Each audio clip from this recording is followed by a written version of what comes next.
The Murdershelf Book Club contains disturbing content relating to real-life crimes. Listener discretion is advised. Welcome to episode 9 of Murdershelf Book Club, where today we will be discussing the book The Phantom Prince, My Life with Ted Bundy by Elizabeth Kendall. Liz wrote, I cared deeply for Ted when I wrote the original book. It took years of work for me to accept who he was and what he had done. I still feel lingering shame that I had loved Ted Bundy. Never did I forget that real women had been murdered for no other reason than they were attractive and friendly. The hideous reality of their deaths became my reality too. Their tragedy was my trauma. For a long time, I lived with the guilt of wondering if Ted saw me in these women, if killing them was a compulsive effort to kill something he hated in me. I am thankful to have survived.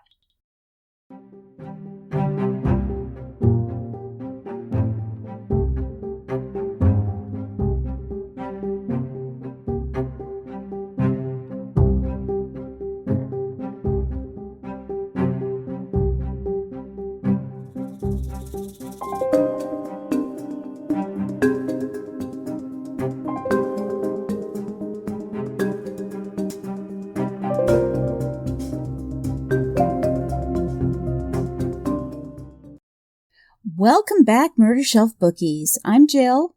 And I'm Tara. For those of you just tuning in, we're part of a true crime book club in the greater Philadelphia area and love discussing true crime together.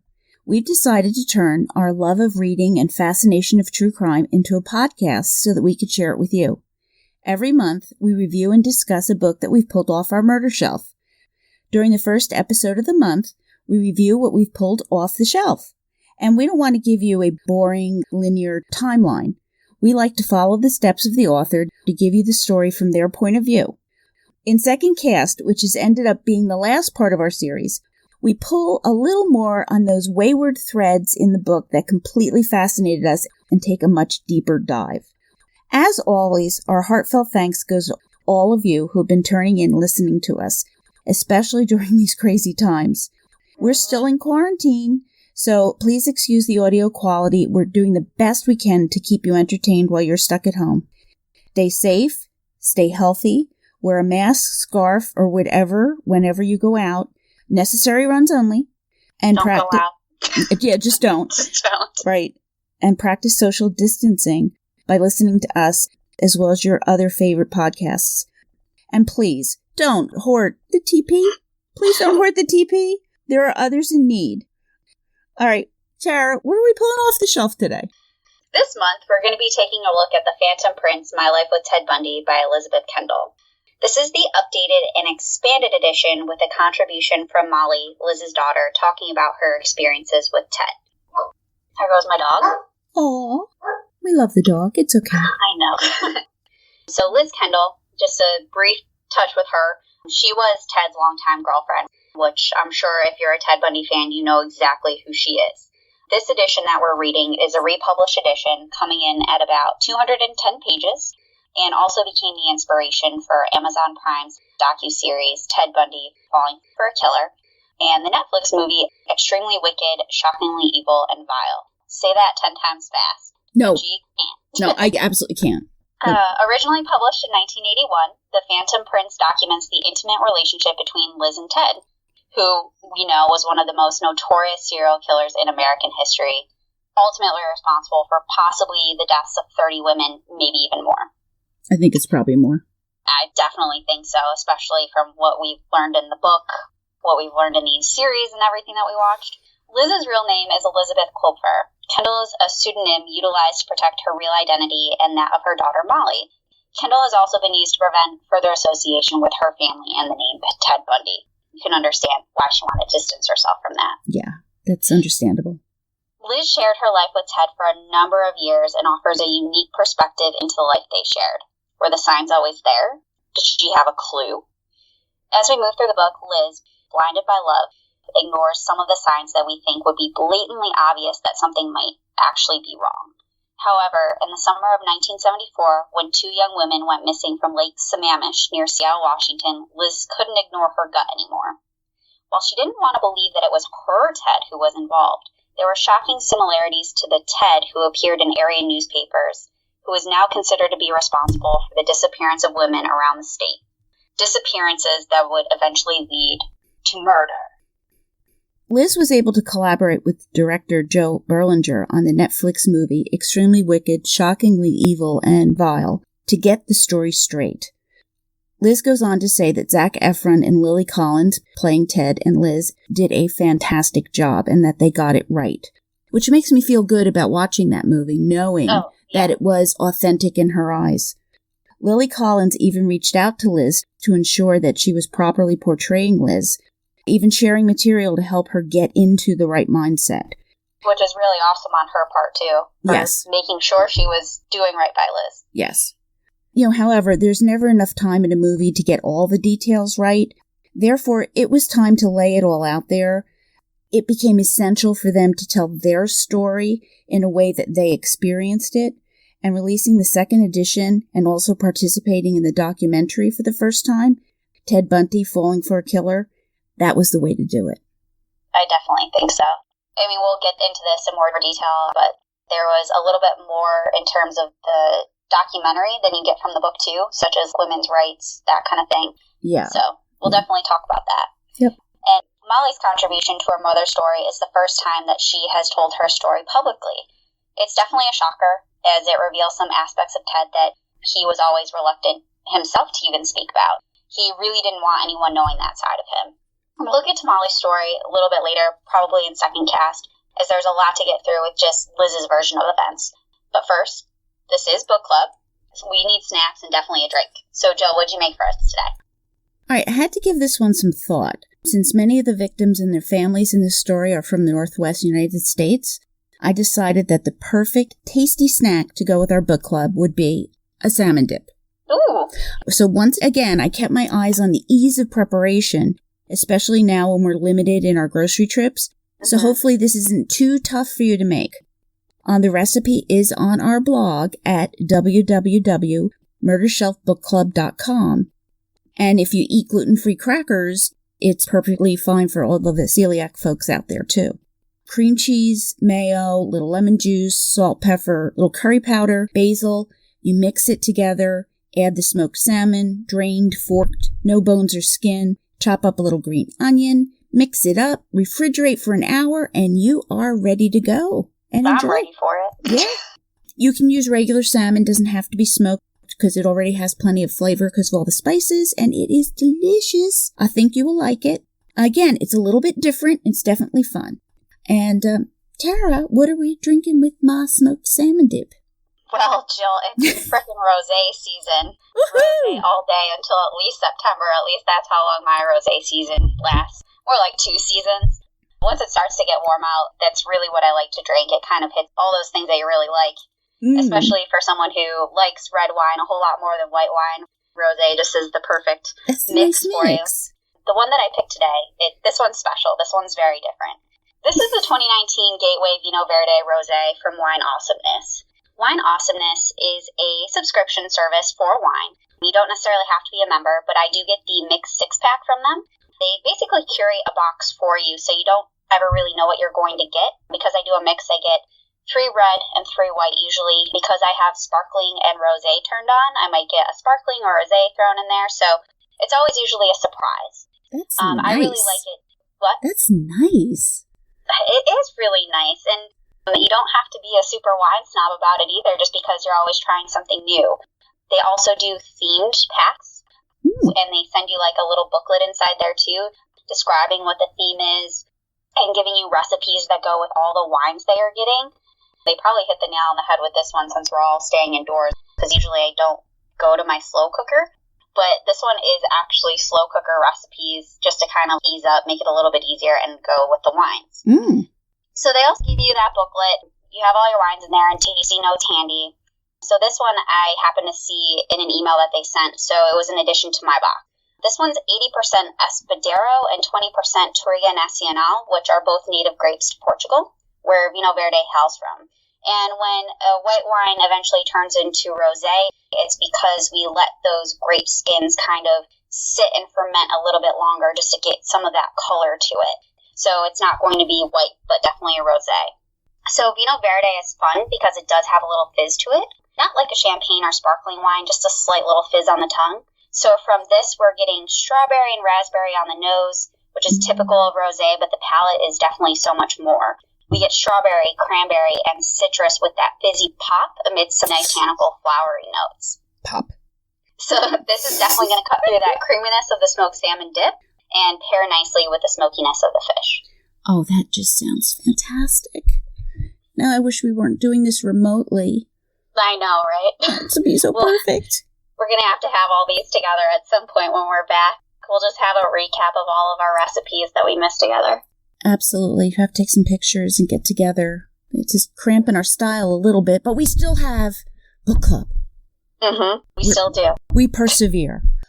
All right, guys. So let's sit back and listen as we go into detail about the good times between Liz and Ted when she finally goes to the police with her fears, even though she doesn't think he's capable.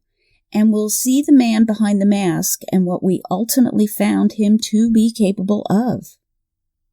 Liz is almost embarrassed by what she has written, especially in the original preface, and we'll start there. From Liz, back in 1981. Writing this book was a cathartic experience, like a tumor being removed from her brain, and a fog finally lifting. From the moment she met Ted, the intensity of response and her love for him really scared her. She said, "I still care what happens to Ted. A part of me will always love him." It had been 7 years since that first inkling of suspicion, and only 3 years since they were confirmed. Even then, it still hit her as if it was the first time. She starts us off near the end of it all, when he first goes to prison, but quickly takes us back to the beginning, where she first met Ted, and her life changed forever. Ted had been found guilty of aggravated kidnapping and first-degree felony assault of Carol Duranch in Salt Lake City on March 1st, 1976. Liz still had her doubts as to whether or not Ted could commit such an atrocity. Nevertheless, it was all her fault. All her fault. All her fault. Ted was going to prison because she was the one who had turned the police attention to him because of the suspicions she had. She was beside herself. Ted had been cleared twice by 2 different police departments. Why was he guilty now? Because she had supplied them with evidence. Her fault. Her fault. They said that Ted had tried to lure Carol into his Volkswagen Bug, handcuffed her in place, and then tried to beat her over the head with a crowbar.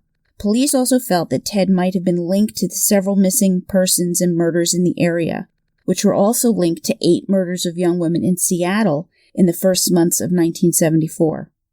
Now, flash forward to July 1978, where she watches Ted on trial in Florida from the comfort of her couch across the country in Seattle, where the verdict is guilty for the rape and murder of 2 women at Chi Omega, a sorority house at Florida State University, and severely attacking 3 other women the same night. This time, she knows he's guilty. He had confessed to her in February when he was caught and arrested.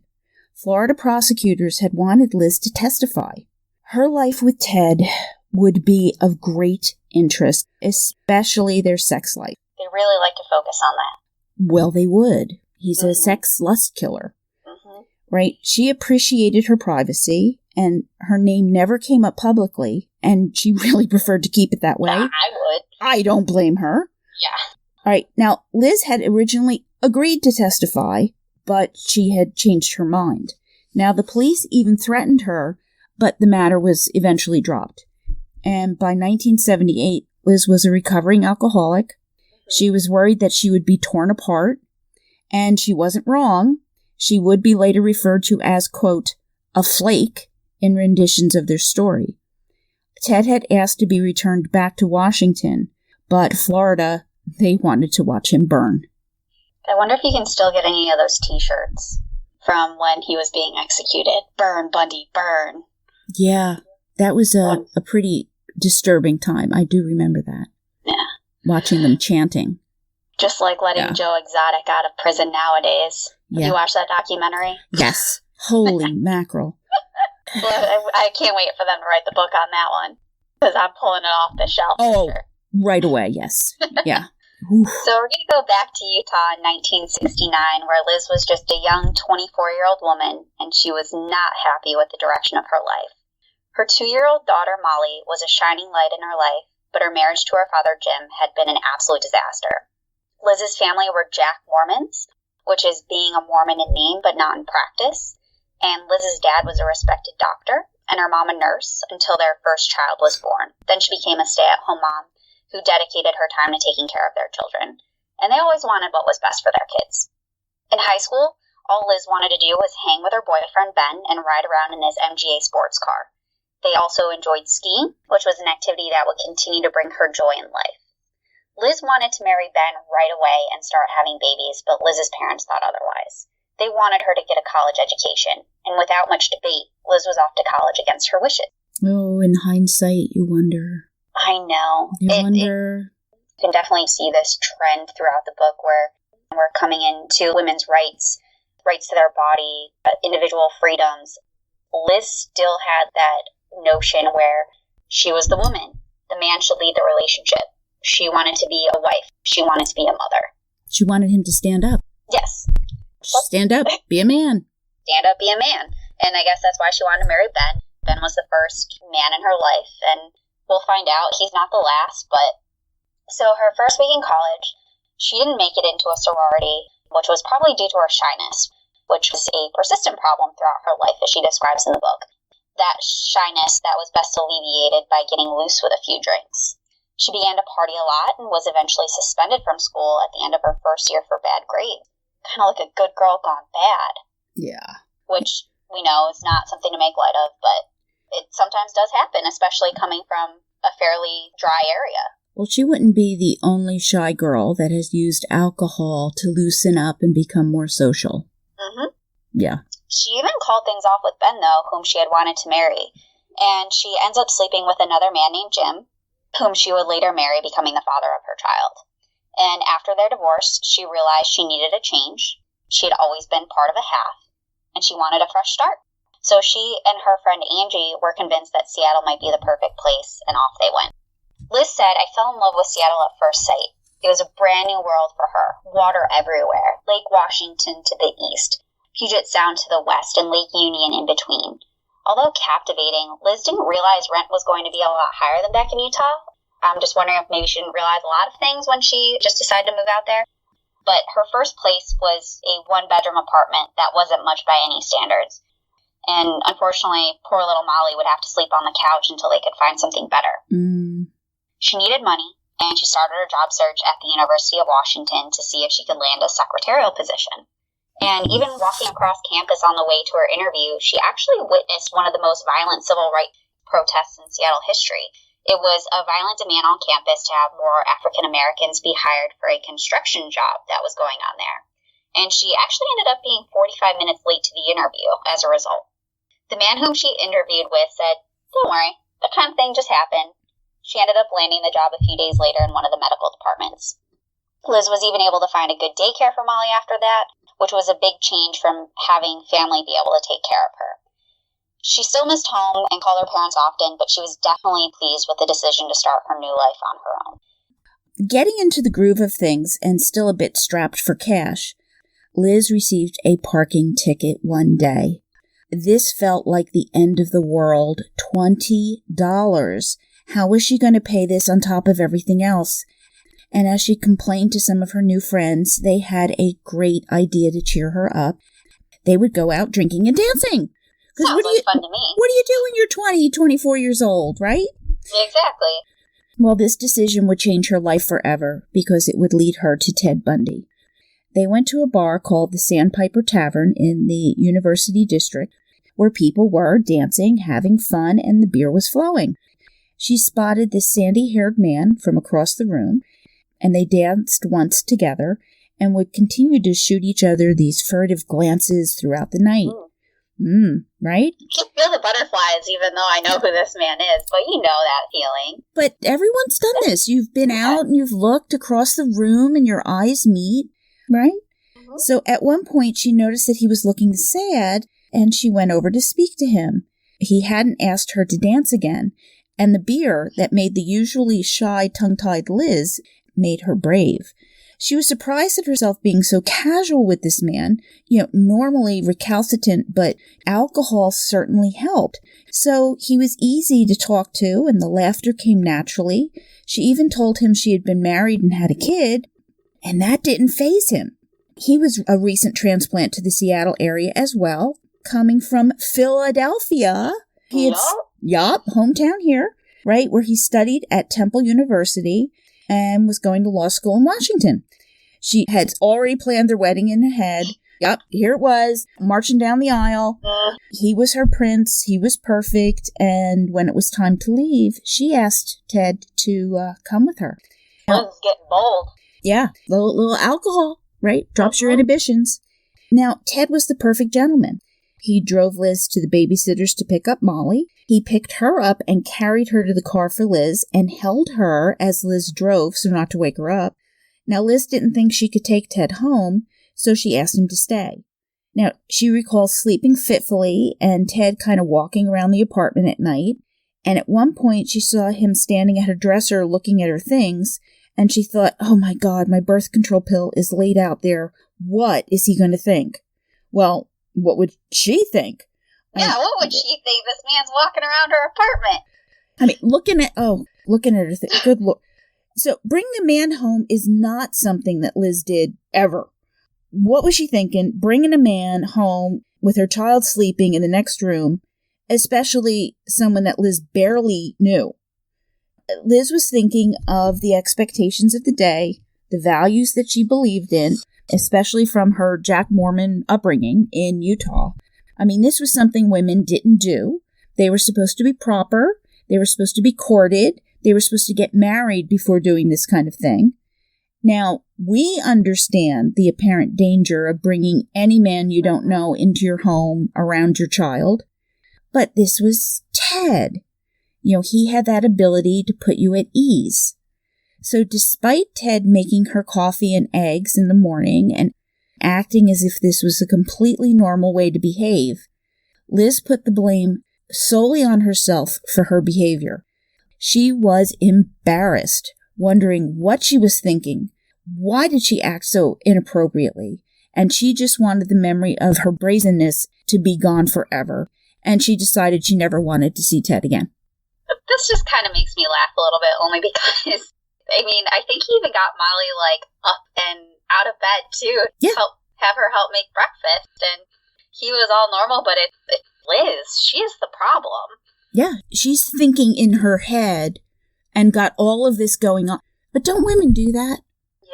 Yeah. But even, him sticking around and being there in the morning making her breakfast, you would think that was, this is a nice guy I got here. Right. He's so sweet. Oh my gosh, he's so good with my kid. Oh my gosh, he made us breakfast. Oh my gosh. And she's, being so hard on herself. But you understand. And the fact that we're saying these things about Ted Bundy is really ironic. Well, this is how he's presenting now to her. We know the future. She's not a psychic. I know. So anyway, even though she made this decision never to see Ted again, he shows up at her office in the parking lot as she's leaving the next day. Surprise. And, surprise. They fell into an easy conversation as if they had already been together for years. She ends up tossing him the keys to her car after they decide to have dinner together at her place that night. So much for never wanting to see him again, right? Yep, that didn't stick. So something that really kind of stuck with me, I'm sure it stuck with you, was a small ask that was made of Liz while Ted was making dinner. Ted asks her if she has fresh garlic, and she does. And in her mind, she says, oh my God, I did something right. I have fresh garlic. I did it right. It almost makes you really sad to think that this is something that she thought of doing as right. And I feel like she just felt like she was in the wrong since the beginning of their relationship. Yeah. And this is day one. Yeah. This is their first, we're going to have dinner together as potentially, not even potentially boyfriend and girlfriend. Mm-hmm. And, oh my gosh, having garlic is a right. Well, is it not having garlic mean that you've done something horrendously wrong? I know. It's apparently. Just a spice, hon. Chill. Yeah. It's spices.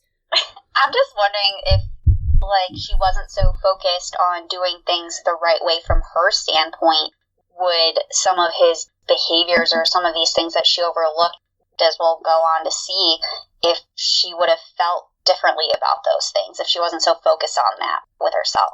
Now, being paranoid as I am, if he was snooping around her apartment, did he already know she had garlic? I don't know. I think they went to the grocery store that night to get a few things. But who knows, since she had it, she might have known. I don't know. No. That's a premeditated, manipulative behavior right there. I can't help wondering if he's, setting her up already. Is it just spontaneous, or is he already manipulating? I just don't trust the man, but she did. Ted doesn't seem to be the spontaneous type to me, but we'll see as the story unfolds. Right. So that weekend, Liz decides to go to Vancouver with Ted after he asks her to go. They have an absolutely wonderful time together in the large city. He treats her to a lavish meal at the Hotel Vancouver and a night out on the town. They go dancing.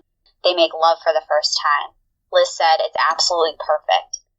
Ted tells her about a woman named Susan, who's an ex-girlfriend whom he followed to California. But she had a life of her own, and he didn't fit in with her because of her wealth, which is why it eventually fizzled out. This obviously came as a surprise for Liz, especially as she felt that he seemed so at ease in the elitist environment in which they found themselves in Vancouver. And upon returning, they pick up Molly from where she was staying. Ted actually shows Liz and Molly his apartment in Seattle. And it fits Ted. It's spotless. It's that old world charm. So he's kind of giving off this sense of, not I'm better than you, but he dresses very nicely. He has this air about him that she thinks that he has money. And I don't know if that kind of blends into her idea of he's going to take care of me. It very well could. Probably does. Yeah. That's how I would interpret it, that he's in a good place. Especially taking her out, spending all this money on this weekend together in Vancouver, which I know is definitely not a cheap city. No. But from then on, Liz and Ted became fairly inseparable. He seemed very hungry for a family life, and he wanted to lead, which is exactly what Liz had always wanted, so she went along willingly. And he told her, it's as if we knew each other before in some former life. We fit together so well in so many ways. We fill in all the gaps for each other. I look back on my life before I met you, and it seems it was terribly empty. I love you more than you know. Yeah, I'd totally be in. I'd be in. I mean, that you're in that puppy love. Remember that first flush of love where you're just love sick at each other? Mm-hmm. I'd be into it.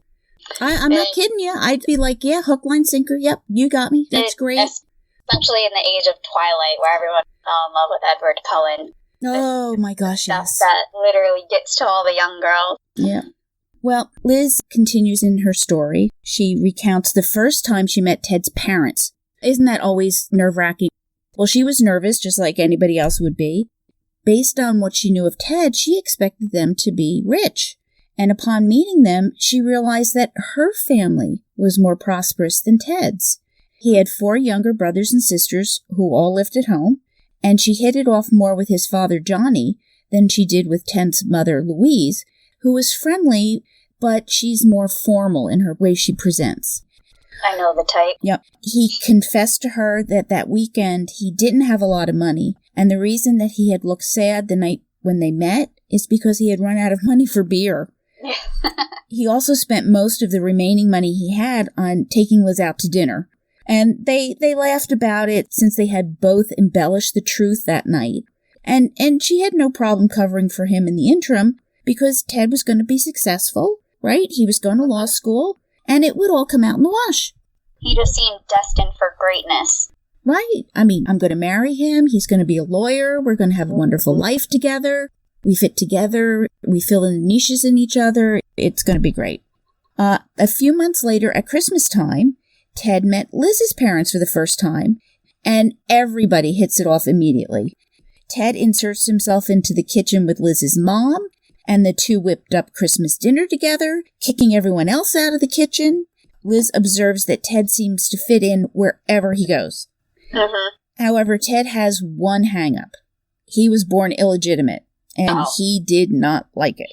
He told Liz that his mother had given birth to him on the East Coast, and they ended up moving out to Tacoma to live with family, and then she ended up marrying Johnny, who later adopted him. Ted had known nothing about it until one of his cousins showed him his birth certificate one day. It was a mean, spiteful act on his cousin's part. Mm-hmm. That's terrible. I know, yeah. And he asked Liz if he should confront his mother about it, as he obviously held on to a lot of resentment on the issue. But Liz said no. She said, I'm sure it's a source of a lot of pain for her, and that's probably why she didn't talk about it.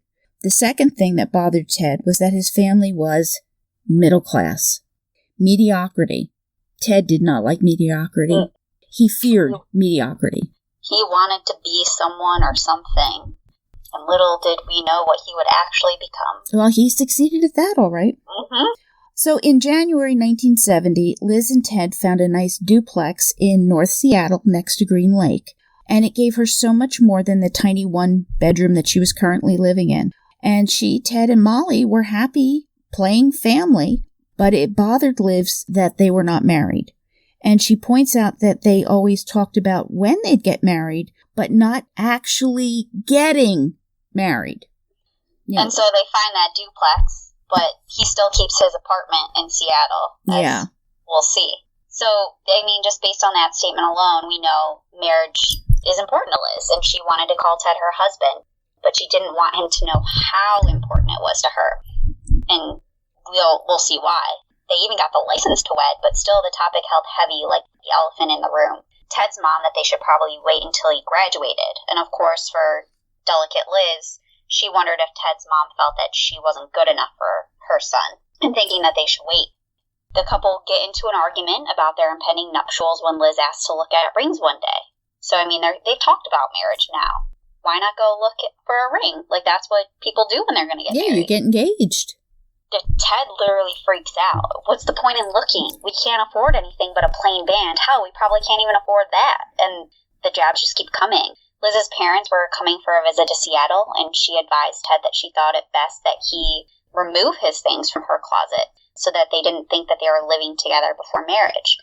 He tore up the marriage license right in front of her and said, if you're that hung up on what your parents think, then you're not ready to get married. Let's forget the whole thing. Liz has been married before. I mean, maybe she was young when she first got married, but she gets it. She knows what it is. This is not something to be taken lightly for her. No. She dropped the topic for the time being, but we see Liz's general self-esteem, self-worth during this time that she wrote. It really makes me sad.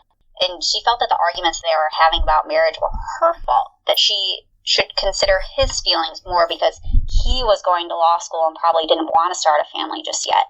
She needed him to take the lead and be the breadwinner, and that's just how it was supposed to be. And he was supposed to become that successful lawyer to take care of them all. You know, this just breaks my heart. I mean, I want to tell her, stand up for yourself. Say what you want. It's important to you. Speak up. Mm-hmm. But the flip side is that I know the future. We know the future. Yes. And I'm really, really glad they didn't get married. But I'm just so painfully aware of how she tears herself apart. Mm-hmm. And we have to be careful of this 2020 hindsight. It's not going to help us in understanding her story and how it unfolds. She does not know the future. And this is 1970. Mm-hmm. Nothing criminal has happened in 1970. Yeah, nothing yet. That we know of. Exactly. Yet. And she still thinks this is her prince, this is the perfect man for me. Yeah. Despite these little blow-ups, which we all know that couples get in a spat, so she probably thinks some of these things might be normal. Who knows? This is a big deal. You don't just lightly run out and get married. Exactly. Marry in haste, repent in leisure. Is that the saying? I think it is. So Ted actually plans to start law school the winter quarter of 1970. He actually really hasn't started law school yet. But by the spring of 1971, there's still no word about him actually starting up. And he said that there's a problem with his transcripts from Temple. Liz wanted to help. She calls admissions at Temple herself, and they tell her, all law school students start at the beginning of fall quarter. There are no exceptions. Huh. There wasn't a problem with the transcript. Ted had lied to her. She was furious. So. Yeah. And he has an explanation for everything. He's like, well, I still have 2 years of undergraduate work left. I can understand if you can't live with it. His calmness made her feel like a raving lunatic. Again, Liz, come on. she reasons with herself that it's her fault that he couldn't be honest with her. She had made such a big deal out of this, and he couldn't even tell her the truth. And if you haven't heard the term, gaslighting. It's a psychological tactic used to gain control over another individual. It can occur in varying degrees and start off very small and insidious, just as we've already seen. You won't even realize it's happening, but essentially, your overreaction to what was said is just that, an overreaction. What was said really wasn't that bad. I didn't even say that. Jill, why are you overreacting? Why? Yeah. He also has a theft problem, too. He stole textbooks, and Liz thought that this was very strange and out of character for someone who would want to be a law student, a definite risk for sure. And this definitely wasn't the first time that he would steal. But I would steal textbooks, too. Those things are damn expensive. And apparently everyone was doing it, according to Ted. I'm not sure everybody was doing it, but honest people weren't doing it. Honesty just wasn't one of his qualities. I know. I remember spending like $300 on textbooks, and then I was the unfortunate employee at the bookstore in college when people would go return them for money. Yeah.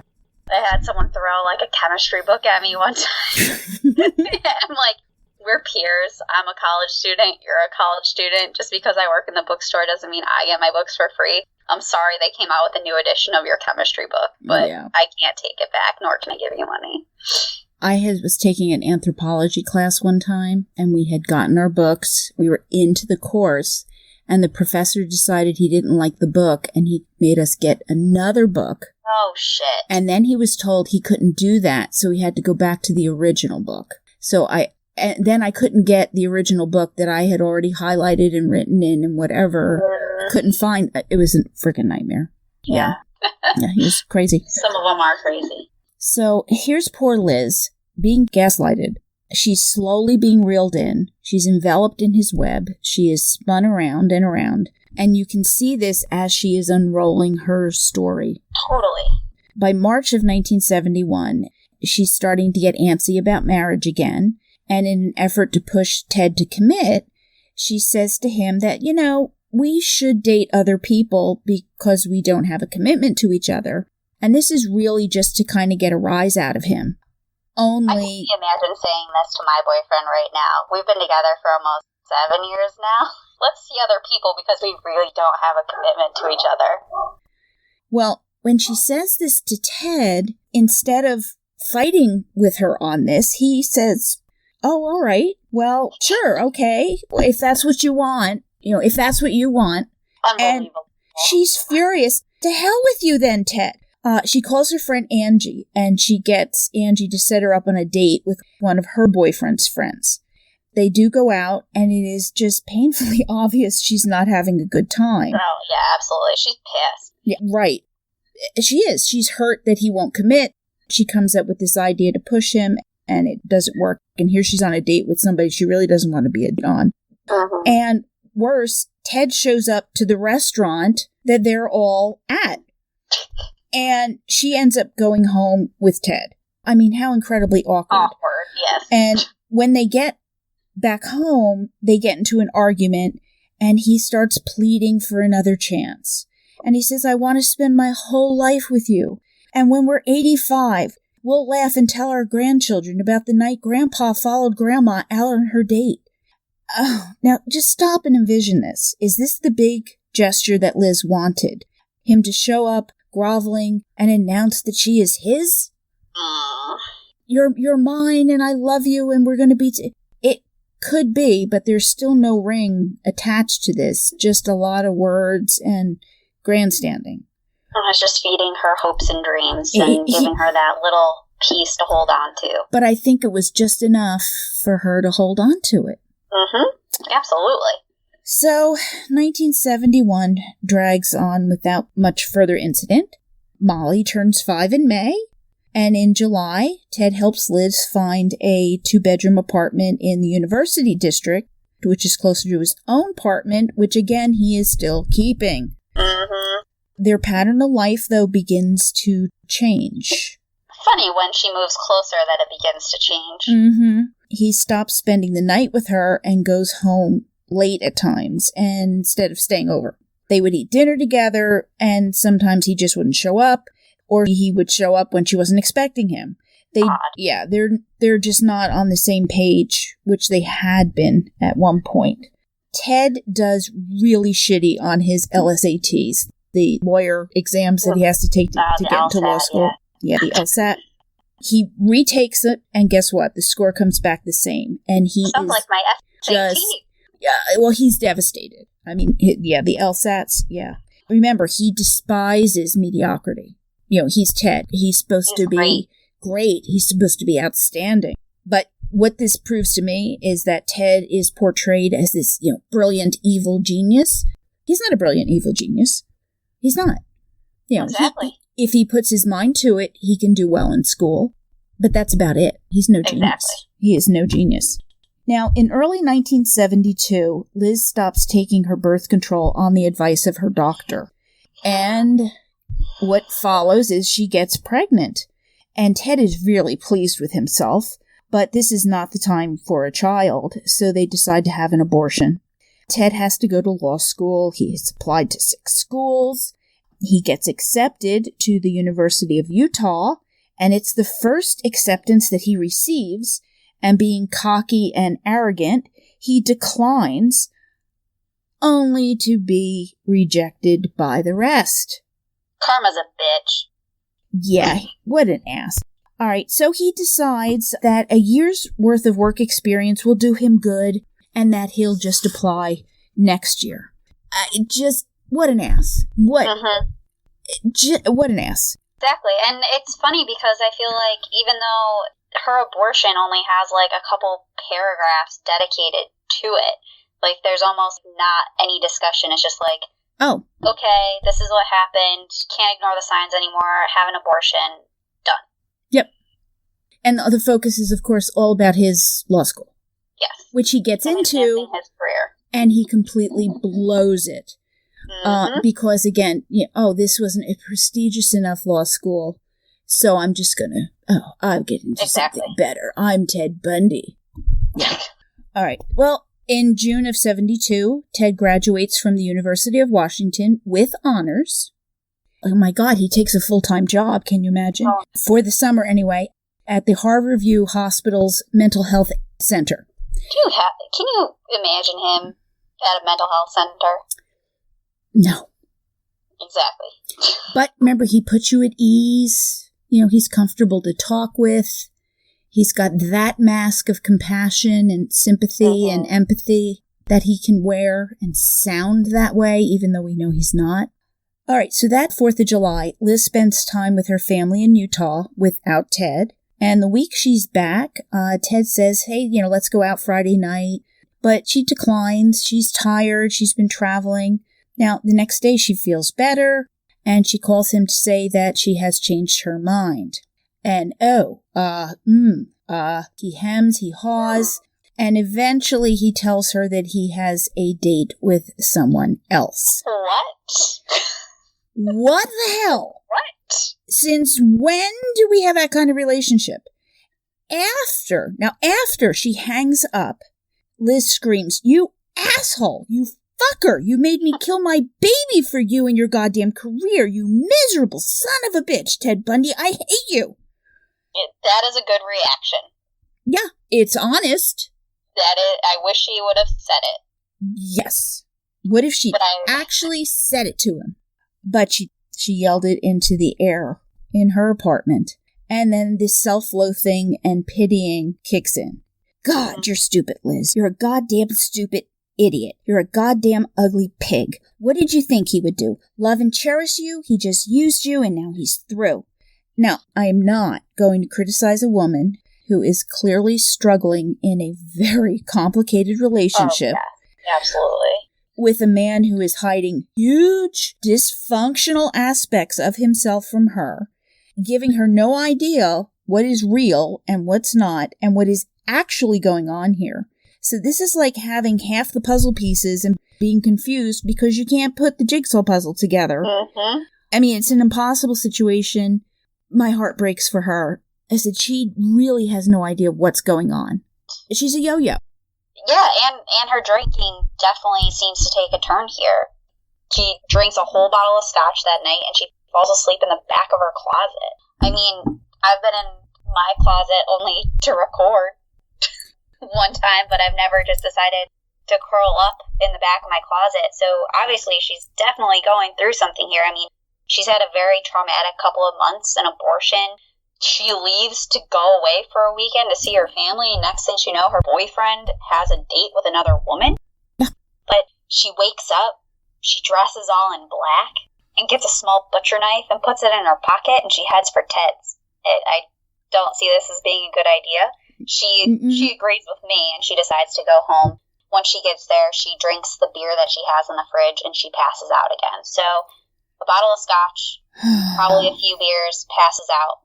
The next day, she gets up, she goes to Ted's. He's still not there, but she finds a note in his garbage from a girl named Marcy.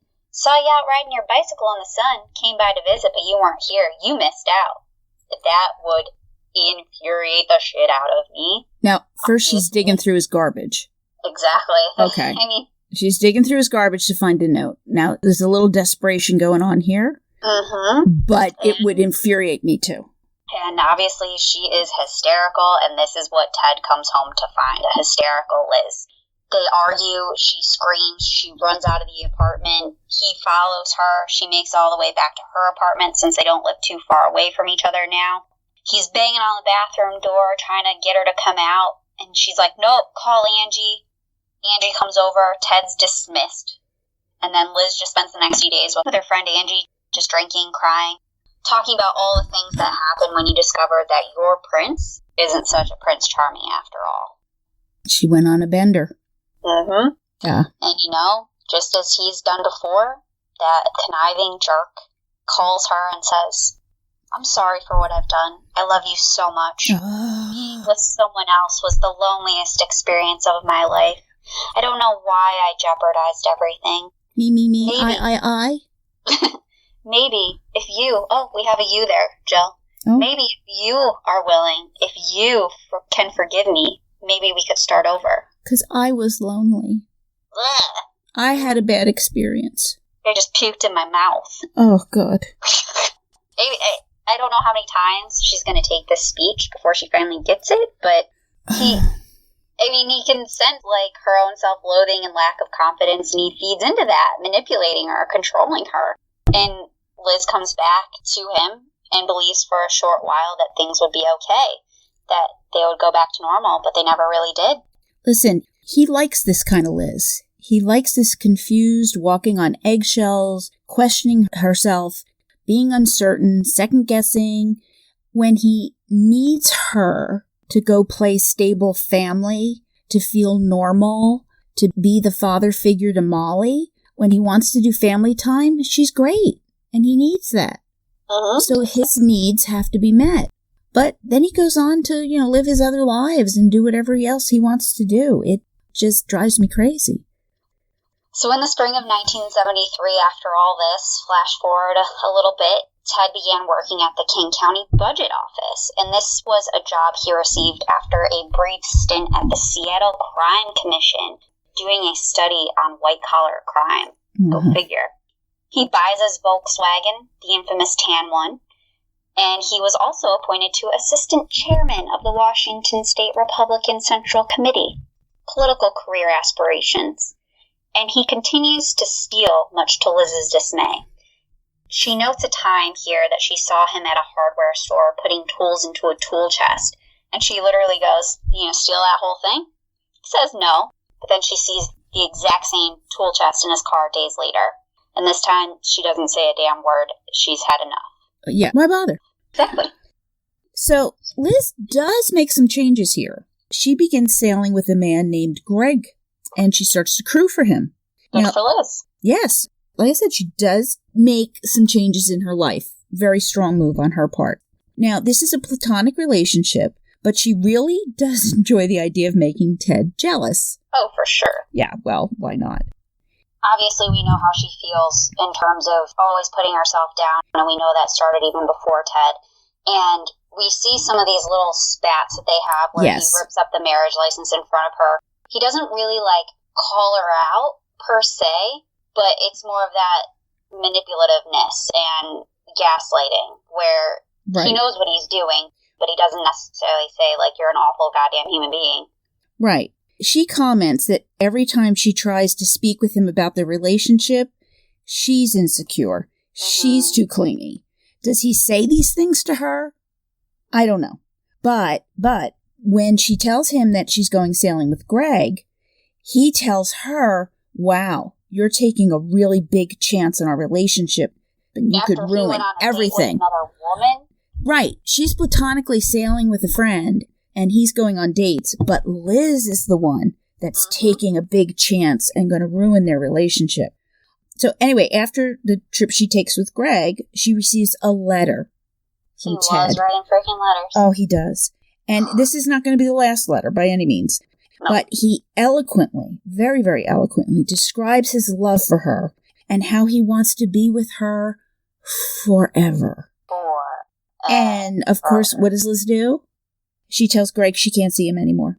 Oh, of course. So Ted completely manipulates her. There is no room in this world of his for a Greg. And there's no room for Liz to have friends like Greg. And she cannot go out and do independent activities that she might barely be good at without Ted. Because she might actually build self-esteem and have fun and build confidence. And then Liz might actually think for herself and then think that her own ideas have merit. And she might start to think that she's competent. So this Greg guy, he has to go. And he makes that happen. And that's Ted. That's vintage Ted. Yeah, and as we move along in 1973, Liz notes that her dependency on Ted bothered him, even though this is what he was trying to create. Yeah. Remember, she felt he should be taking the lead in the relationship. Yep. So she decides to get involved in things again, just like the crewing, even more. She takes up skiing again. She starts going back to church. They even start to play chess together. So obviously, chess is an intellectual game. Especially when you start to become good at it, you always have to think however many moves ahead. And, they each end up buying each other a hand-carved chess set for Christmas that year. That must have been funny. Oh, absolutely. Yeah. I mean, who would have thought giving each other the same exact gifts? Right. And so they actually didn't spend Christmas together that year. Liz and Molly went to Utah for Christmas just like they did every year. And she didn't even really know what to tell her parents about their relationship at that time. They never really lived together. They see each other sporadically. They talk on the phone all the time. They're not on the same page anymore, and Liz understands that. But when she returned and she sees Ted for the first time, he has a lot of new presents for himself. A bright red parka, an on-brand ski sweater, a new antique clock. They're presents from his mom. Sure. Well, Liz knows that Reese is on a tight budget, and it just didn't seem right. Did you steal anything lately, Ted? He was so incensed by her question that she almost believed him when he said that he did not steal these things. Oh, he's lying through his teeth. Oh, absolutely. She should have totally called him out. So now we're getting to 1974, and we know this is a big year. Oh, yeah. So in January, right at the start of the year, it starts off with a young woman being attacked while sleeping in the University District in Seattle. This is the neighborhood where both Ted and Liz reside. This poor young woman, she's raped, she's beaten, and left for dead, basically. And nobody heard a thing. No one. They didn't even find her until the next day. This could have been Ted's first attack, and there's great proof of that. And the woman who was attacked, her name was Karen Sparks Epley, and she spoke on one of the episodes of Falling for a Killer, and I think, Jill, she's done other interviews, which we'll touch more on in second cast. But I think it's quite safe to say that Liz had no idea when she wrote this book that this crime was attributed to Ted or could have been. So from Liz's point of view, this is a brutal attack on a young woman in her neighborhood, and not to make Karen's play any less of what it was, but to Liz, because she survived, she never made that connection to Ted until recently. Yeah, definitely not. Later that month on the 31st, Linda Ann Healy, who was a University of Washington student, she disappeared from her own bedroom in the basement of a house not far from Liz's own. Her roommates woke up to the sound of her alarm going off with no one in the room to turn it off. And upon police inspection, they find blood on her pillow, on her bed, and blood on her nightgown. Weird fact, the nightgown is found hung up in the closet. Ugh.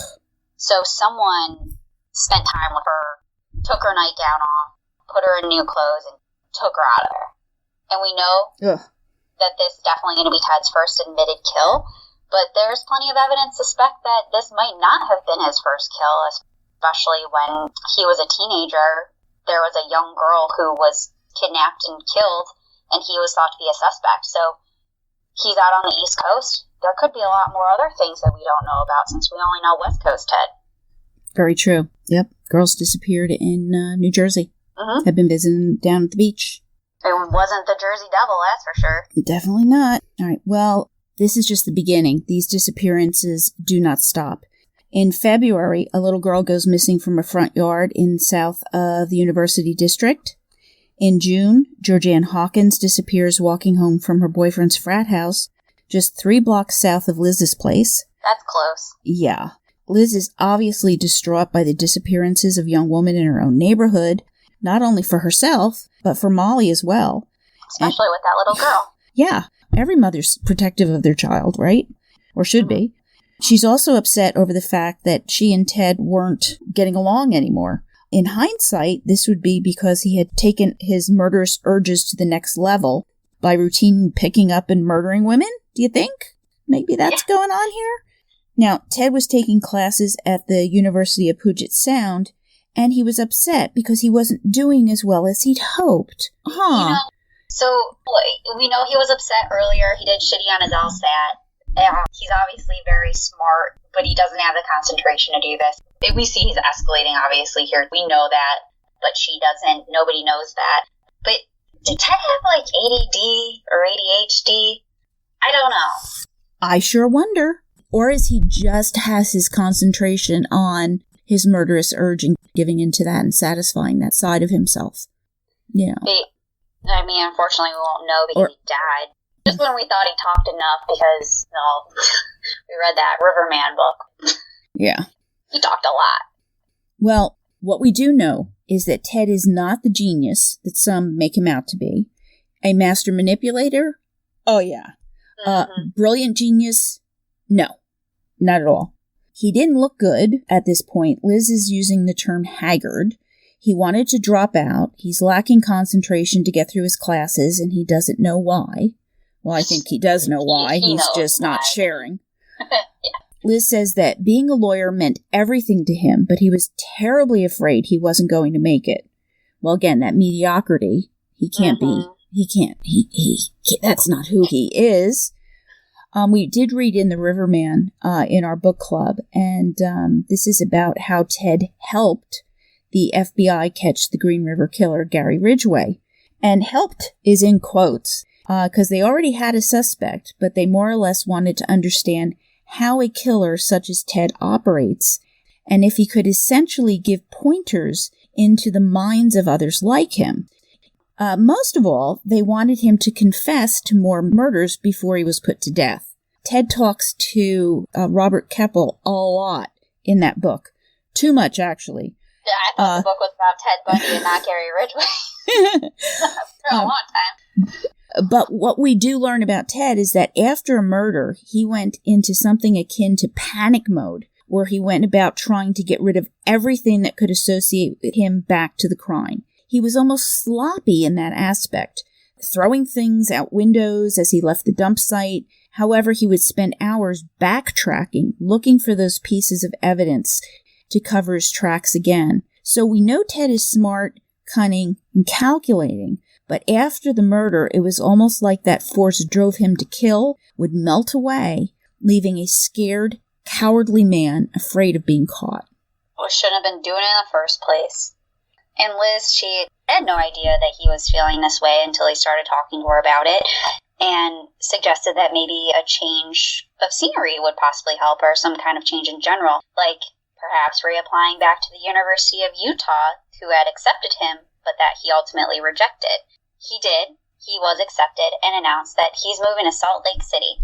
Liz, as we know, she couldn't stand not knowing what was going to happen to them as a couple, as this was another thing that Ted refused to acknowledge or address. She asked, "Am I going or am I staying?" And he said, "Typical Ted, it's up to you. You can come if you want." His response, like many others, left her angry and upset because he could not give her a definitive answer. Remember, she needed him to take direction. She wanted him to take charge and tell her what the three of them, including Molly, were going to do. She wanted him to say he wouldn't go there without her, that she had value to him, but he never really said anything about it. No, he just didn't. He couldn't. He dumped it on her. Yeah. You know, he wanted to hear, I love you. Of course you're coming with me. We're going to be together. We're a family. He didn't say that. Nope. He wouldn't say that until he thought that he was going to lose her. Mm-hmm. Yeah. And he would only say enough to reel her back in. And then he'd write her a letter. A nice heartfelt letter, because he couldn't use the actual words. In June, a few months before Ted was getting ready to leave, he began working for the State Department of Emergency Services in Olympia, which was 2 hours away from Seattle. So he spent time at his parents' place in Tacoma or his place in Seattle, but the time with Liz grew shorter. They would still talk on the phone almost every day, and he would stay with her a couple of nights a week, but after dinner, he would rarely stay the night anymore. And obviously, Liz is hurt. She feels undesired. He didn't want to make love anymore. And we know Ted wasn't faithful by any means, but Liz wanted to know what the other woman was like. Those were the thoughts going through her head. And so she felt, oh, if I could just be more like her, then maybe he'll want me. But if she were more like the perceived woman in her mind, she might be dead, because that's really what he was doing. I feel so bad for her. I really do. This whole book, it was frustrating and, it's heartbreaking at the same time. Like, you just feel so bad for her, especially during this tumultuous time of women gaining their independence from the patriarchy, basically. Like, she's still struggling of what is a perceived notion versus what women want to do. Yeah.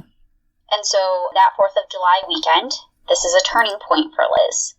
Molly's at Liz's parents for a month. She seemed to be spending a lot of time in Utah with the grandparents. Probably a good thing. Yeah, and so Liz and Ted have some time alone together. They decide to go rafting on the Yakima River. And during that trip down the lazy river, Liz is sitting on the edge of the raft, just enjoying the peace and quiet, when out of nowhere, Ted just shoves her off the raft and into the cold water. Ugh, and this is extremely vivid memory for Liz. I'm sure it was probably friggin' freezing, because she felt attacked. And she remembered Ted's eyes, and she said his face had gone blank, as though he was not there at all. I had a sense that he wasn't seeing me. He didn't move. He didn't speak. I could find no expression on his face. And judging by the times that this had happened, and what we will ultimately see with Molly once we get to her story, this is most likely the face that most of his victims saw as they were taking their last breath. The mask is off. Yeah. This is his real face. It's slipped. Yeah, she's seeing his real face here.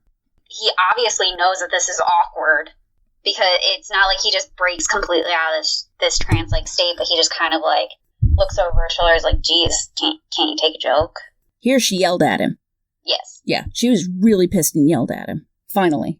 I know, finally she stood up for him. I mean, still they're alone, so I'm glad nothing happened as a result of her freaking out on him, but rule number 1, don't kill someone you know. Yeah. Well, timing is always significant. On July 7th, after roaring off the night before, Ted came around the next day with all of their stuff still in the car from the previous day, and he says he's gone out to Lake Sammamish, east of the city, to spend some time on his own. He didn't apologize to Liz for what he had done, and she's still really angry with him. I would be. Yeah. So he unloads the car and left. Now, by July 17th, there's a headline in the paper telling of 2 young women who had disappeared from Lake Sammamish the same day Ted had been there. Denise Naslund and Janice Ott reminded Liz of the women who had disappeared in the University District. Out of 40,000 people who had been there that day, witnesses reported Janice was talking to a man with a sling. He was described as a smooth talker, possibly with a British accent, wore expensive-looking tennis clothes, and had asked for help putting his sailboat on his roof rack. The man introduced himself as Ted, and he drove a bronze or metallic-covered VW Bug. Newspapers were full of speculation that the Lake Sammamish disappearances possibly being connected to those in the University District. Yet there were still more disappearances in the Northwest that just might be connected. March 12th, Donna Mason of Evergreen State College in Olympia, which is about 2 hours from Seattle. April 17th, Susan Rancourt of Central Washington State College in Ellensburg, again 2 hours from Seattle. May 6th, Roberta Kathleen Parks of Oregon State University on Corvallis, 230 miles south of Seattle. That was a drive. Yeah, that is a drive. June 1st, Brenda Ball disappeared from the Flame Tavern in South Seattle. No wonder Ted was doing poorly in school. He's too busy driving all over the place and spreading out. What did we talk about with the Golden State Killer, marauding versus commuting, and then setting up a buffer zone? Yeah. Obviously, his buffer zone, he moved Liz into his buffer zone, but was killing very close to where she was. But then he's also commuting and spreading out. Absolutely. The geographic profile stands. Mm-hmm. The Seattle Post-Intelligencer released a police sketch of this Ted, and it didn't look like anyone she'd ever seen in her life, especially not her Ted. So Ted was getting closer to going to Utah. Liz said, in the years we've been together, which is roughly 5 at this point, he had become even more polished, even more sophisticated, moving through the world as though it belonged to him. I hadn't changed. I was going to get left behind. So Liz has lunch with a male colleague who slides her a newspaper clipping from the Seattle Times, and this was about July 22nd, 1974. He says, "I think that looks like someone you know." She looks at it. It did look vaguely like Ted, but she was quick to say that his VW bug was not metallic. Strongly defense at this point, but, something didn't feel right. And she's seen sketches of this Ted before, but this one was different. So she gets home. She pulls out photo after photo of Ted, comparing it to this sketch. The jawline, the laugh lines, the quality of the eyes. Those were all Ted, but the hair, that was wrong. The sketch personage had straight hair. Ted's was curly. Who cares about hair at this point? A lot of it is the same, but a little bit is different. Yeah. But Liz goes to Angie to chat about all this, and she describes how the clipping has started to affect her. She lists the coincidences, the accent. She had said previously that the way that Ted spoke almost was British in nature. I think she talked about it when they first met, and obviously when you were saying how in the newspaper article who Janice was talking to, they described him as having a British accent. So some of these coincidences are just popping up more and more. Mm-hmm. So the expensive clothes, the name Ted, the Volkswagen, the cast, all of it. Angie's like, what do you mean the cast? Well, this is the first time we're hearing about this, which is one of those things throughout the book. I would say the first third of the book is almost like, these are the good times with my prince, my Prince Charming. Ted is wonderful. But then she starts interspersing, when she starts getting these hunches and that gut feeling that something's not quite right, that we start learning more and more, and it's like, girl, what the heck? Like, Red flags. Red flags. So this is one of those first ones. So Liz, I feel like there's not a lot of trust in the relationship either.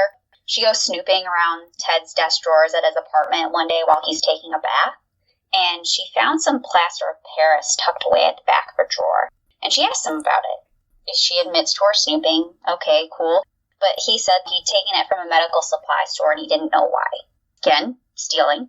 But now she could only think about how a hard plaster arm cast would be the perfect weapon to bludgeon someone unconscious. Just like those poor missing girls from Lake Sammamish. And she said, it's not so much the name or the car or the cast, it's this dreadful feeling I can't shake. I know it can't be true, but it hit me like a ton of bricks. And when I saw the picture, I can't figure it out. I can't think. I feel like my head's on backwards. Yeah, that's a horrible thing to start connect those dots and put 2 and 2 together. Oh my God, I could only... And we'll see as we go through how conflicted she is. But her and Angie concoct this plan to call the Ted hotline that had been set up by the police, and they're going to do it anonymously. So they drive out to a payphone. Angie calls first. She asks to confirm the color of the VW. Yes, it's metallic. Did he have a cold?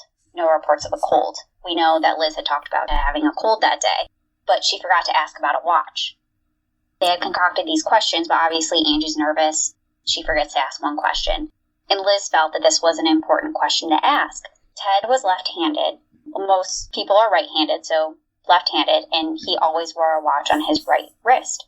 Liz gets up the nerve to call the hotline herself. No one had reported this Ted wearing a wristwatch. And although they had called the police, she still didn't feel relieved. So they go to the library and they end up reading everything that they could from the newspapers to try to allay Liz's fears. To Liz, the differences in Ted versus her Ted were reassuring enough to put some of that fear and doubt aside. So she's like, you know what? I need to go see him. I just need to see him. So she goes to his place just to make sure it's still the Ted that she knows. And while she's there, she notices a pair of crutches by the door and a very large knife on his desk. Uh-huh. Master of excuses, Ted said, crutches belong to his landlady and he's going to return them for her. And the knife, he cut vegetables a certain way. He shows her how to cut vegetables with this knife. Yeah, idea of a random knife sitting on your desk at home? Crutches? I always keep my knives not in my kitchen. Yeah, Yeah.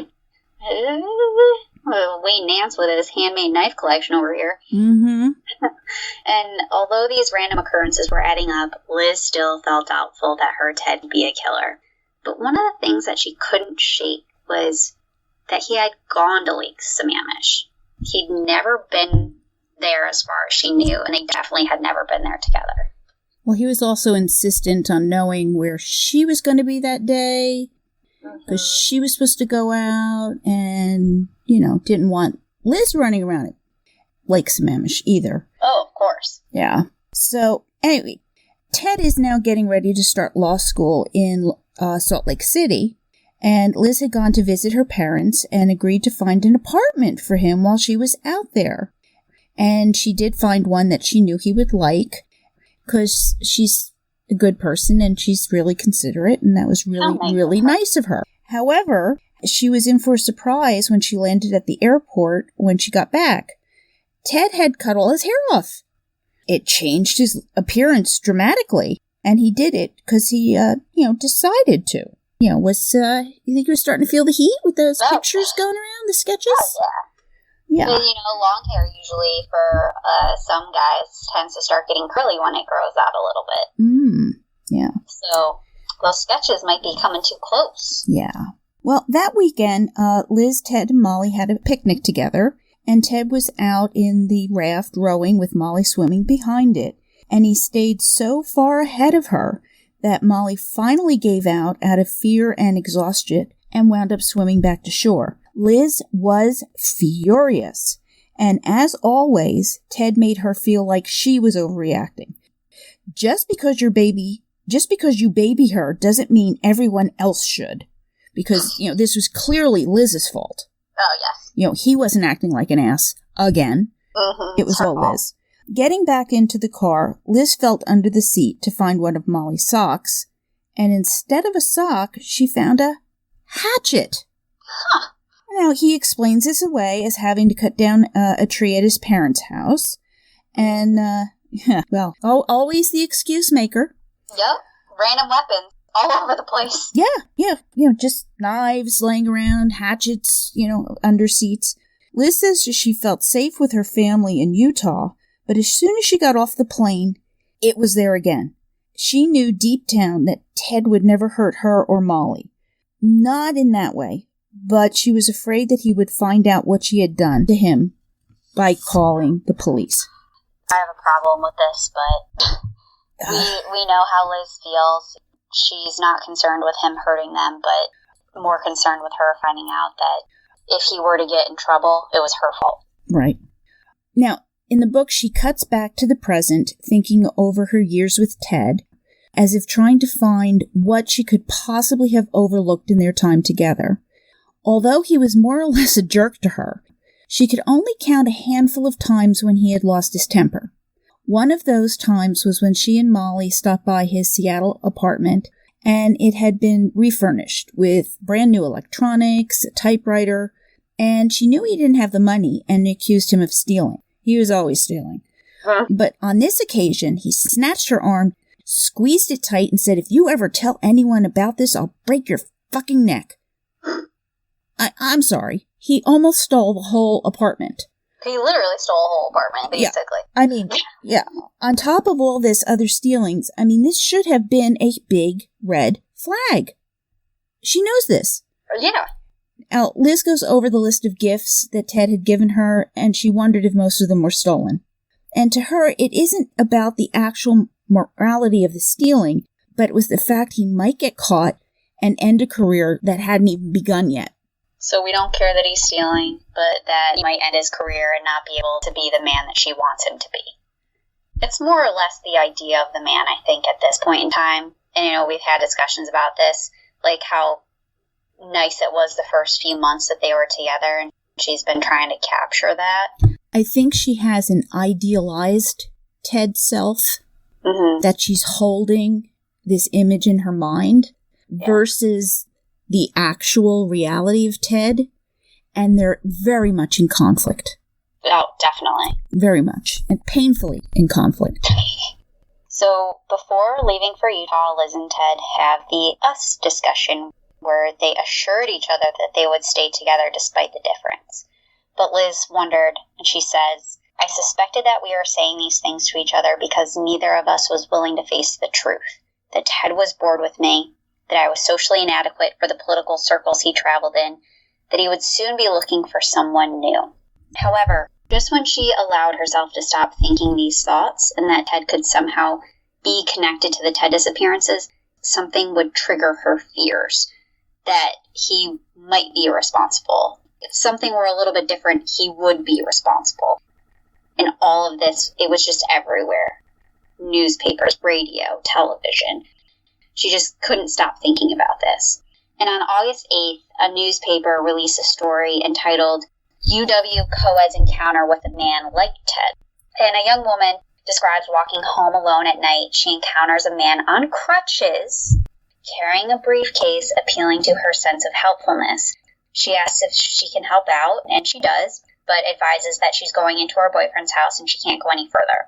Later that night, that was when Georgianne Hawkins disappeared. Liz calls the police again.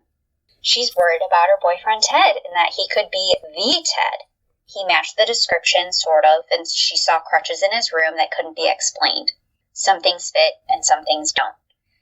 Again, Liz's drinking starts to escalate. She spends her nights drinking to quiet her mind. This is the only way that she can relax now. And she begins to look forward to him leaving, believe it or not, and that maybe when he does, these thoughts will leave her. What do we always say, Jill? Trust your gut. Yes. And however, while they're still spending time together, they're doing all of the things that they used to enjoy just as if it were for the last time. And, around this time, he's getting ready to leave. Ted asks her to fill up the gas tank in his car one day.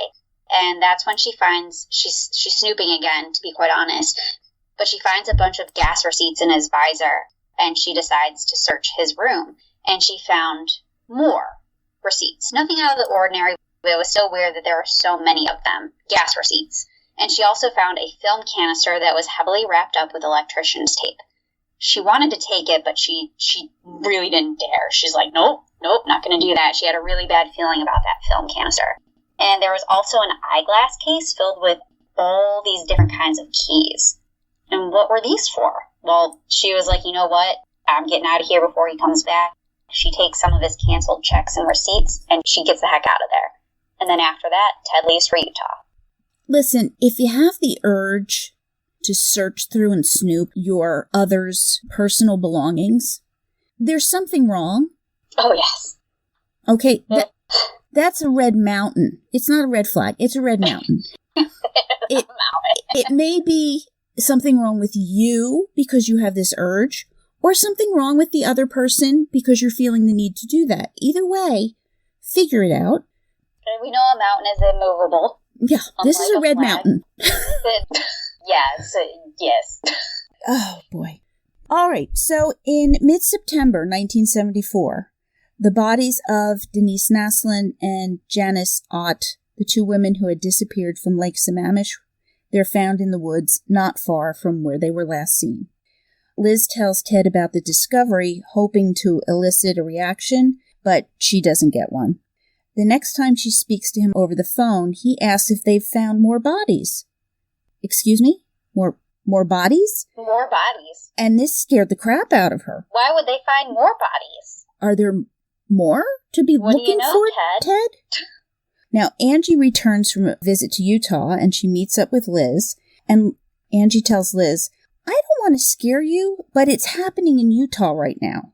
meaning that bodies were being found just as they'd been found around Seattle, and Ted is now in Utah. Some local hunters had found the body of Melissa Smith, the daughter of the Midvale police chief. She had been missing just like the girls were up in Seattle. Newspapers would later say that the girls had been missing since October 18th, and that's the day before Liz's father's birthday, in which Ted has spent the day hunting with him in Utah. It could have been Ted. And Liz knew that she had to go to the police again and explain that her Ted was now in Utah and the same thing was happening again. She's having nightmares about Ted finding out that she had contacted the police, possibly ruining his career and aspirations for what she had done. Not that he was or could be a murderer. Bizarre. I know we've already touched on this fact multiple times. And also, this was the most interesting part of the book, I guess, the second third of this, where she's connecting the dots, and we start knowing that on these dates, she could never pinpoint Ted's exact location. Yeah, he's always missing in action. Mm-hmm. He's always MIA. He's always late for something, doesn't show up. Mm-hmm. Can't get a hold of him. No. Now, when she contacts the police, she's going to speak with Randy Hergesheimer of the Kings County Police Station, and she tells him about her experience with the Seattle police. He drives a Volkswagen, but it's not metallic. He sometimes speaks in a very formal way, which could be mistaken for an accent. His name is Ted. There were crutches in his room. She's calling now because the same thing is happening in Utah. Hergesheimer tells Liz, there were more Teds than you think. She relays that he was at Lake Sammamish on the weekend of July 7th, that there's a composite picture that looks sort of like him, and that the two women who disappeared, they were from her own neighborhood.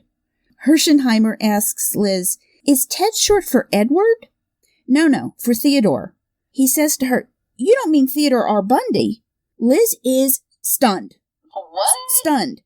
Oh, we checked his name out last summer when one of the professors had called in. And she's like... Professor had called in. Yes. And Liz feels a bit relieved, which, yeah, I'd imagine I would feel. Mm-hmm. And nevertheless, Hergesheimer says, hey, let's meet in person. And she agrees. Yeah, so they meet in a parking lot and they sit in his car to chat. And first thing that she tells him is he steals. This has always been one of those things that just made her very uncomfortable. And she says, I sometimes think that Ted enjoys the concept of stealing things more than the stuff he stole. And she tells him about the time he threatened to break her fucking neck after she found out he stole a bunch of electronics and a whole apartment. He wasn't violent, but yes, he had hit her before, just once, and ironically in that same parking lot that they are now sitting. And what about his background? Was there anything there that would affect the way that he felt about women? Well, he was illegitimate, and that upset him. Hergesheimer then asked about their sex life. How often, what positions, when, where? All sorts of questions. Did they know something that Liz didn't?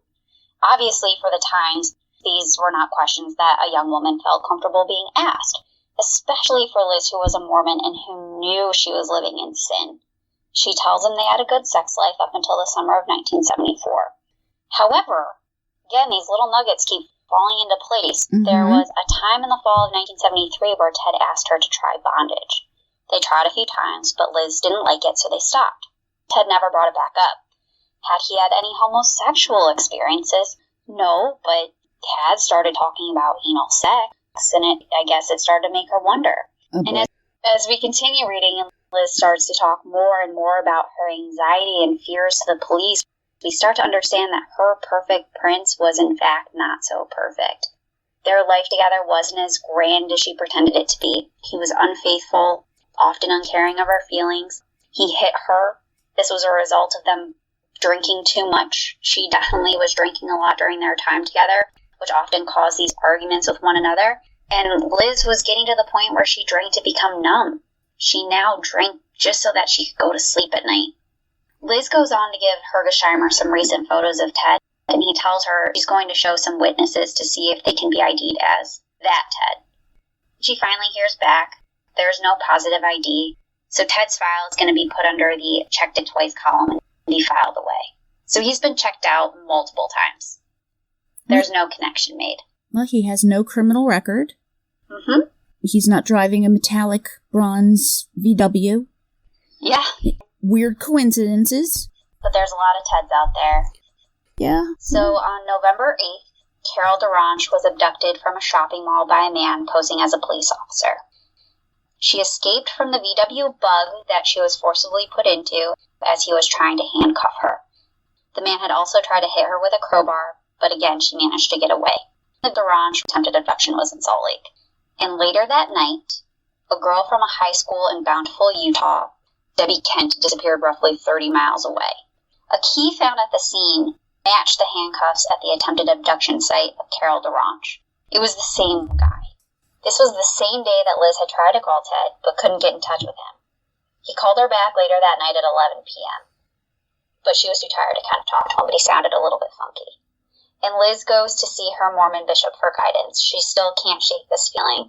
She felt that even though the police had already looked into Ted, there was still something about everything that didn't feel right. And she says, I'm trying to do what's right. I thought I had to go to the police, but when they told me I was wrong, I was still scared. And her bishop calls the police again for her, and still nothing happens because they'd already looked at him multiple times. You know, I just cannot imagine the sustained agony of this uncertainty when women are going missing and dying. Mm-hmm. Liz is doing the right thing here. Oh, absolutely. Right? She moxied up the strength of will to call the police on the man she loved because she did trust her gut. Mm-hmm. She did. And she knew something was off, way off, and these puzzle pieces that she's finally starting to fit together, even though she doesn't have all of them. And they've told her twice, nah, he's cleared. And she still knew it wasn't right. Exactly. She is incredibly brave doing this. And it must have caused her such emotional anguish at the same time. Especially when she thought, oh, he couldn't be a murderer, but I could ruin his career. Yeah, yeah. I mean, her mental state is going to continue to deteriorate. Her drinking is going to get worse.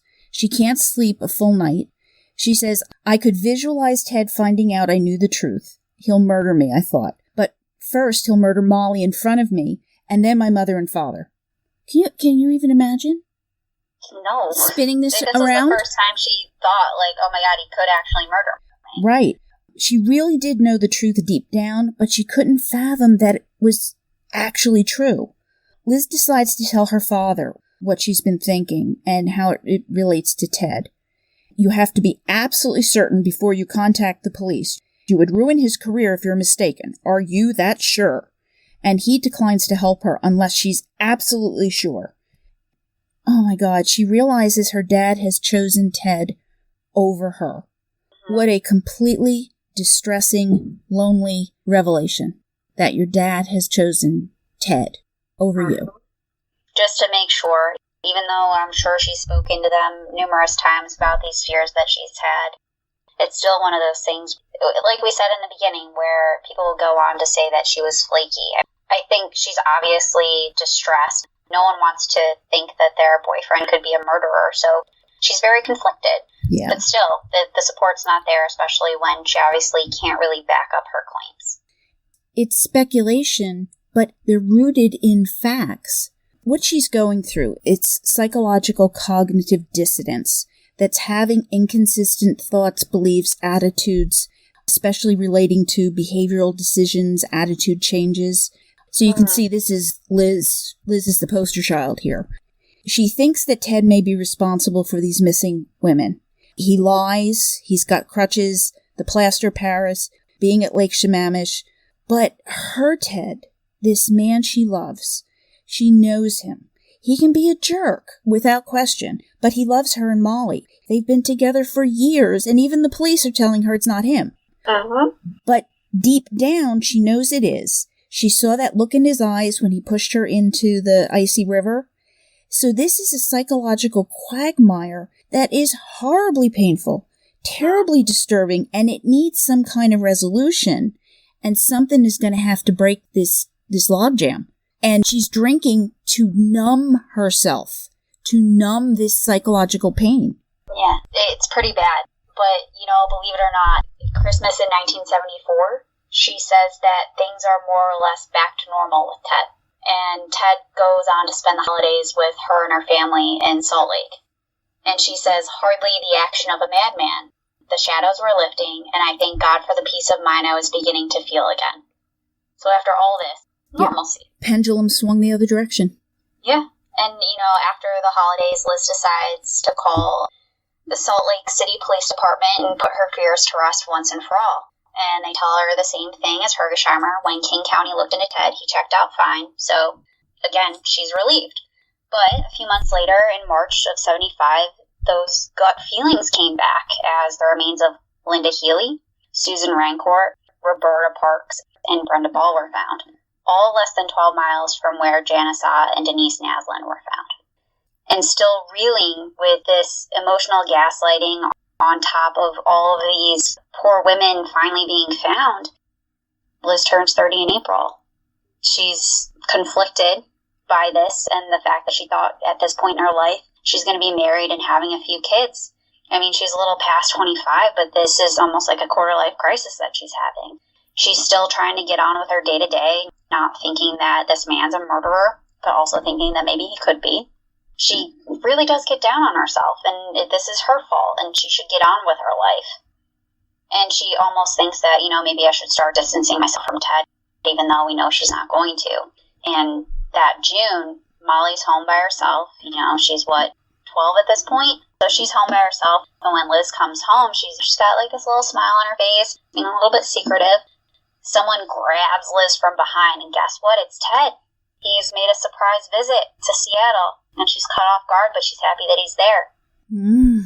However, we still notice a few things. She notices that his license plate isn't screwed on to the car like it normally would be. He says it fell off. That's the explanation. That was enough for her, though. She didn't want to keep thinking these thoughts, but, anytime she would react, it was always her. No amount of time given to her by Ted or the love he had for her would ever be enough. It was never enough. And I think he actually says that to her when they get into an argument about it. And she knew that it was now or never, and if he didn't want to get married, then it was going to be over. She's going to put her foot down. So that July, they have a serious discussion about their future. And after some talk, they decide, they're going to do it. They're going to finally get married. All right. Finally. After all this time. But guess what? No one's excited about it. Why would they? Her parents aren't excited. They're actually silent. Even her boss tells her this isn't a good idea. Angie, the one that she has relayed the most of her fears to, is like, I sure hope you know what you're doing. Well, why was no one happy for them? Doesn't my dad love Ted? Didn't he defend him? Why would anyone be happy in this decision when she confided her worst fears to them? That Ted was that Ted, a killer. Let's have the engagement party. Woohoo! No parties being thrown. Exactly, right? Just in that August, Liz finds out that Ted had given his youngest brother a bicycle. We know Ted doesn't have money, so it's just another thing that Ted steals. And she had even said, we're going to be getting married now, even though no one's happy about it, but you have to give up the stealing. So she had given them this choice. One of the things that I know from the investigation into Janice Ott, her bicycle was never found. Was this the bicycle that could have perhaps been Janice's, and why they had never found that? Because Ted had driven it across state lines and given it to his brother? Sure wonder. Makes you wonder. Yeah. But, she's like, you stole again. I can't believe this. This is over. And Ted actually seems relieved that she's mad enough to call off the wedding. He just says to her, I want you to know that I'll always love you. And that was it. It was over. Liz even says that she felt freer than she had in years. And something even told her that this really was the end. Well, she's made a decision herself. For she one. stopped waiting for him to make a decision. She's made a decision. That's why she feels relieved. All right. Well, Liz saw Ted's landlady, who happened to mention that a female detective had been by. And that perks up Liz's ears. So she decides to call Hergesheimer for more information. I thought he was cleared. Why are you checking Ted out now? She gets in touch with Kathy McChesney. She is the female partner, and finds out that Ted had been arrested in Salt Lake City for evading a police officer. That was the day she had last seen the Bundys, when Ted wasn't around. Liz goes down to see Kathy, and she advises that Ted's been charged with possession of burglary tools. But what they found in his car would be better to assault someone or tie them up. The constant question, what prompted her to call the police this time? She went through her whole story again. Liz felt that Kathy seemed to understand her better because she was a woman. There might be something to that. There might be a little bit there. Right. Nothing had ever seemed out of the ordinary with Ted until July of 1974, when their girls from Lake Sammamish disappeared. Now, Kathy asked Liz if Ted ever wore a ski mask. No. Maybe to shovel snow? No. Kathy attempted to show her a picture of some of the items found in the car. It was awkward with how she was holding the photo and attempting to hide other things. And she looked at Liz and said, "Please don't tell anyone I showed you this," and handed Liz the photo. The photo not only included a ski mask, but there were gloves, ropes, handcuffs, Ted's gym bag, a crowbar, ice pick, and a pair of pantyhose with slits cut out for eyes. Sounds like a hit kit to me. Oh, it's a hit kit. That's why he got arrested. After being given a list of dates and times of disappearances, Kathy advises that if she could place Ted anywhere at those times, then they can rule him out as a suspect. She can't. Liz begins assisting Kathy with her investigation into Ted. They go through the canceled checks that she took from Ted's, the receipts. She calls her parents and tells them not to get further involved with Ted due to the arrest, as he often visits in Salt Lake. Her mother recalls Friday night, May 31st, 1974, when they were visiting Seattle. Ted took them all out for pizza and then missed Molly's baptism the next day. Liz recalls that she had no idea where Ted went that night, but that was the night Brenda Ball disappeared from the Flame Tavern in Seattle. Those little things starting to connect those dots. Yep. One day, Kathy throws Liz a curveball. She asked Liz if she knew about Ted's old girlfriend from San Francisco, Susan Phillips. Liz recounts that Ted had been there in the summer of 73 and had looked her up to prove that you could never go back. Well, Kathy spoke with Susan and to many of Susan's girlfriends. Ted and Susan were engaged to be married around Christmas 1973. That must have been a shocker. Whoa. This is the man who wouldn't marry Liz. They got marriage licenses, tore them up. What? What do you mean he was engaged to marry Susan? Liz and Molly were in Salt Lake that Christmas, and Ted had taken Liz's car, so she couldn't go anywhere when Ted was off on a ski trip with his classmates. Or so he said. Well, that proves he's a dishonest lover, but that still doesn't make him a murderer. Oh, come on. I know. Susan called it off, though. Ted didn't call or write her when she returned to San Francisco. He had turned cold, so he could forget about getting married. Liz knew why he was being that way. That was when she had aborted her child for him so that he could succeed in life. Liz asked Kathy for a copy of the picture of Susan and Ted together. It went in her purse as a reminder that he was one son of a bitch. That asshole. What? Makes you wonder. A cheating, lying, stealing psychopath. It makes you wonder as we get to these letters, was he writing other women these same letters? Oh, yeah.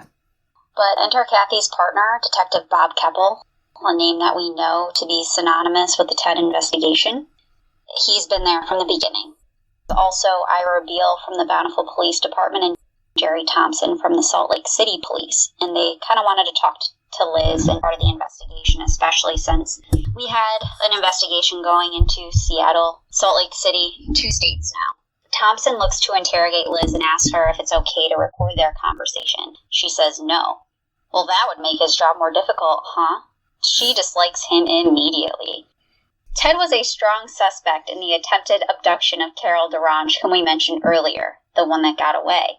This was the case that prompted Liz to speak with her bishop and have him call the police.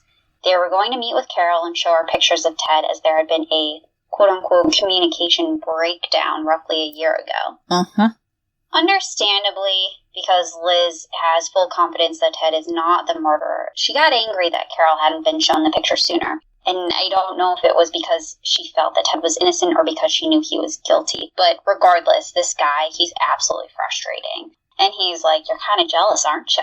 Like, the way that he talks, like, I'd probably punch him in the face if I had the opportunity, but, you know, they talk about his shoes. Did he ever have a mustache? Well, you know, Ted had a fake mustache. Yeah. And, you know, I have a fake mustache, not. But she described it as straight across and squared off at the ends, and he wore it every once in a while just to, like, have fun, do whatever. But Thompson kept referring to it as being droopy. No, it's squared off. Oh, it's droopy, right? No. And the sketch of the suspect that they had showed her didn't come close to looking like Ted. And so she also recalls an incident when Thompson asked her if she recalls Ted ever having a crowbar or a metal rod with the handle taped off. And this is what she said. Well, one night, several years ago, Ted had left my place to go home and study. But a little while later, I heard someone coming up the front stairs quietly, as if trying not to be heard. I stepped out into the hallway, and it was Ted. He had an odd look on his face, and he was retrieving a crowbar that had been under the radiator in the hall. The pockets of his coat were bulging, and on an impulse, I reached into a pocket to see what was in there. He backed away quickly, but I had pulled out a surgical glove. Okay. Yeah. This is normal. This is normal. Well, today it's normal. Right now it's normal. She recounts the story, and she goes on to say she loved Ted very, very much and prayed that he wasn't involved, but she just didn't know how she felt now. And, you know, this contradiction would turn up in many books, making Liz look like a flake, as she had put it previously. No, she's not a flake. She's just very conflicted. Absolutely. And from Utah, Ted still calls and sends her flowers with cards that read, "I'll love you forever." Writes her this letter. He had been baptized into the Mormon church, which Liz could interpret in two ways. He, A, had found a woman to convert for, or B, he was involved in these crimes. So she decided it was another woman. And so one day Ted called and said he was going to be coming to Seattle. And on Kathy's advice, she called him back and she's like, "Please don't come." She knew now that he had been arrested. And upon being confronted about this, Ted lies to her and tells her, "You know what, it's nothing. He didn't do anything." That search was obviously illegal, trying to manipulate her into thinking I was violated. My rights were violated. He's pissed off that the cops are calling people that he knows, and he didn't press her for what she told them, though, thank God. He's still lying. Absolutely, all the time. At this point, I don't really expect him to tell her the truth, but hey. On October 2nd, 1975, Ted was arrested for kidnapping and attempted murder. It was only a matter of time. Carol DeRanch had picked Ted out of a lineup, and his bail had been set for $100,000. He wasn't going anywhere. Oh, no. Now, she told her parents why Ted had been arrested and that he was a suspect in the disappearance of young women around Seattle and Salt Lake City. I wonder what the parents had to say then, huh, Dad? Exactly right. What, Dad, huh? Liz spiraled into her alcoholism and drank until she passed out most nights. And my heart breaks for her. Thompson had advised that Ted might not make the Seattle news, as he was in Salt Lake, but the papers caught wind of it. Evans campaign aide held in kidnap. Is Utah Ted the Seattle Ted? The headlines. Whoa. Yeah. Liz begins receiving extremely heartfelt letters from Ted. Quote, "I can never hope to compensate for the sorrow and anguish I have caused you." Very eloquent. He is. He writes a good letter. He talks the good talk on paper. This is most likely to have an ally. This is most likely to have an ally and someone on his side. If only he knew how untrue she had been to him. So if I give you one more thing, it is one more part of me that cannot be taken away. I give you my love, as deep as it is powerful as any human being can have for another. I give it to you as the woman who has captured my very soul, every last grain. There is no one to whom I could give my love for the rest of my life. My love for you is life itself. Without you, there would be no life. Liz ate it up. That's for sure. She ate it up. All of his words. She said, "I wish he would start hating me as I deserve." She felt responsible for him being locked up. She finally tells him what she had done, that she had doubts, and he doesn't react the way she intended. If you told them the truth, then no harm has been done. I have to tell you, I didn't expect him to react that way either. I did not either, but he was convinced that she might not have had any of these thoughts, and he's thinking, oh, Liz, I've manipulated her so much that she won't say anything bad against me, and the truth will set me free. He still needs an ally. Yes, he does. She's still a toy in the chest. So he still needs her. So Captain Mackey, Kathy's boss, had determined that Ted had been in each location that the girls disappeared based on Ted's oil company credit card receipts. Liz recalled the time that Ted's license plate has not been attached to the car, but was propped up in the windshield, and that continued to bother her, but now it was relevant. She readily told them this piece of information. Liz starts to wonder, did they die because they looked like her? He had seemed so together, and I felt so screwed up. He loved life, but was locked away in a prison. I hated life, yet I was free. I had double-crossed him, and I couldn't live with my conscience. I needed help. Well, that's absolutely true. She really does. Liz finally goes to see a psychiatrist after all this time, who advises her, don't speak with Ted, or don't have anything further to do with the investigation. And that doesn't last. This is good advice, by the way, and it's really a shame she didn't take.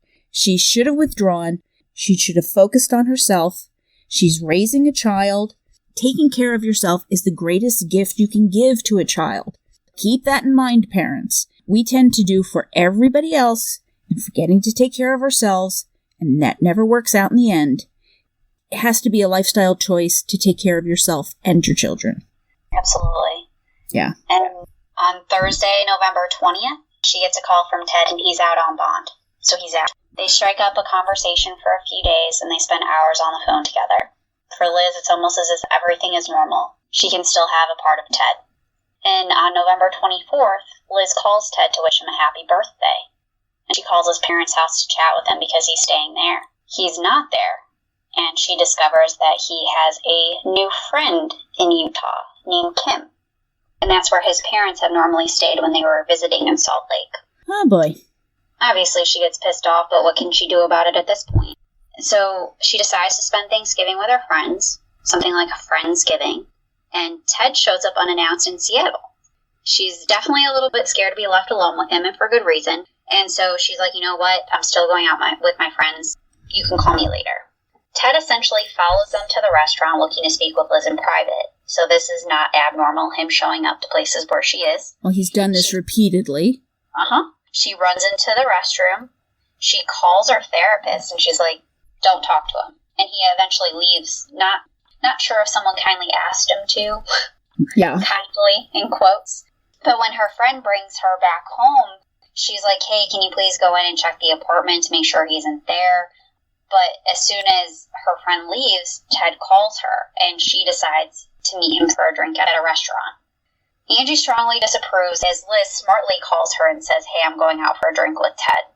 So thankfully, she's telling people about where she's going, what she's doing. At least that's smart. Yeah. And so while they're out together, she's like, oh, this would be the last time. But that night she is in her, I don't know if I want to call it like a drunken state or she's drunk on the love that she has for Ted. But they decided whatever was going to happen was going to happen to them together. Oh, my God. And as Liz falls into the Ted trap once more, her friends actually start to abandon her, even Angie. After all of the things she did, the lengths she took to ensure that Ted wasn't Ted, wasn't that Ted, what did she expect to happen going back to this man that she had all these doubts about? That's now been arrested. With a hit kit. Yeah. Yeah. And, you know, they start being followed by detectives and private investigators. He's still under suspicion. And Ted begins taking her everywhere he goes, using her as a protective shield. Right. You know, even though she was that for him, it didn't stop her from being jealous of other women, such as this Kim Andrews person. You know, she listens in on a private conversation the two have over the phone one day, and she said it was obvious from their tone how much they cared for each other. And she has a breakdown in public, causing a scene, screaming and hitting Ted, who obviously is like, the police are watching, you can't do this, we have to be a solid front. She goes back home. You're blowing my cover. Exactly. You are blowing my sense of normalcy that I am trying to convey. And, you know, he calls her repeatedly, and, you know, she finally relents and lets him back into the apartment. And she goes on to say, you know, he was so obviously desperate for me that I just had to let him back in, using his words. And as time goes on, Ted spends time between Salt Lake and Seattle.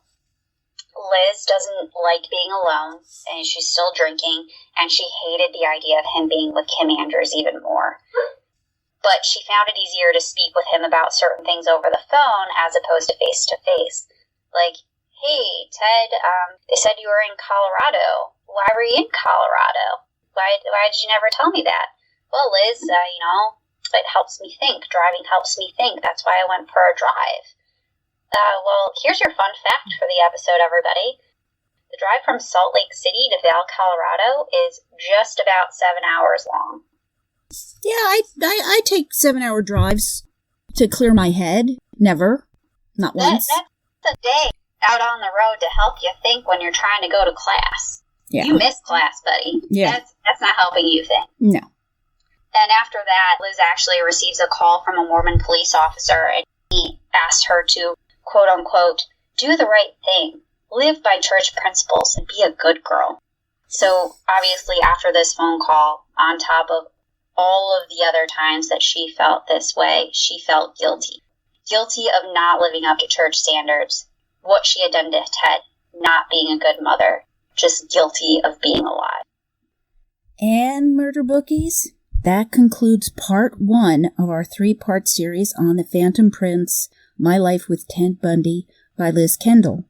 Join us next time for part 2, where we'll start out with the beginning of the end, where Ted goes to prison for attempting kidnapping and assault of Carol Duranch. We'll watch as his saga unfolds as Liz dives deeper into her guilt and pain, only to realize that everything that she's felt within her gut all those years was actually the terrifying truth.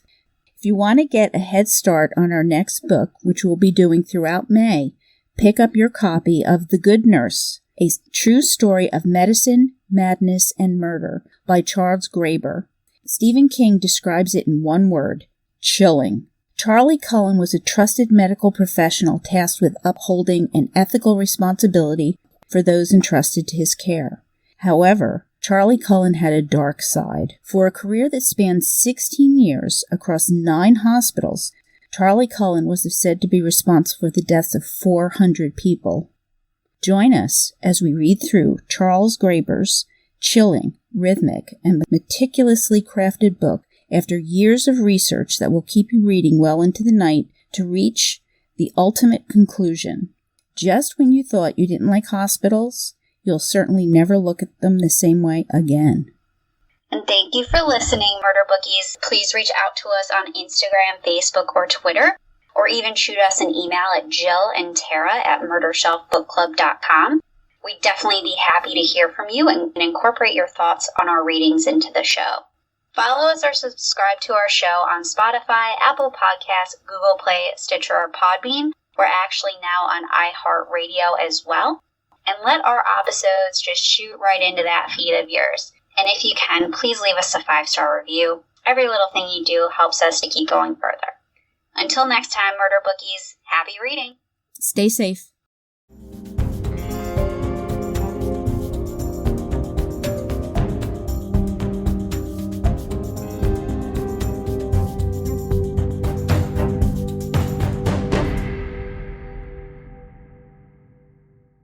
Written and produced by Jill, all rights reserved.